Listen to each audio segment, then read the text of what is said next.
یک گروه از مخالفان حکومت تاجیکستان در شهر برلین اعتراض کردند. آنها از حکومت آلمان و دولت‌های دیگر اروپایی خواستند که پرزیدنت امامعلی رحمان را به کشورهای خود دعوت نکنند و یا اگر سفری دارد پذیرایی ننمایند. تظاهرات روز 25 مارس در نزد بوندستاگ و یا پارلمان آلمان در برلین برگزار شد. تقریباً 30 زاده بدخشان نیز در آن اشتراک کردند.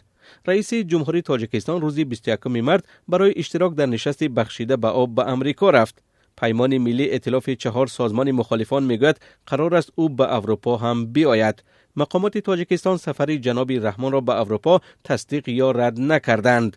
تشبثکاران تظاهرات میگویند آغاز اقتباس: امامعلی رحمان به کشورهای دموکراتی سفر کرده این کشورها را حامی سیاست سرکوبگرایانه حکومتش معرفی میکند و سرکوبهای خود را مشروع و طبیعی جلوه خواهد داد.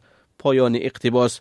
آنها حادثه های بدخشان، بازداشت و زندانی شدن فعالان سیاسی و حقوقی و حکمهای طولانی خبرنگاران را از دلایل خودکامه بودن حکومت تاجیکستان نامبر کردند. مقامات تاجیکستان حادثه های بدخشان را در ماه می سال 2022 عملیات به ضد گروه های جنایی نامیده خبرنگاران را به همکاری با سازمان های ممنوع گناهکار کردند.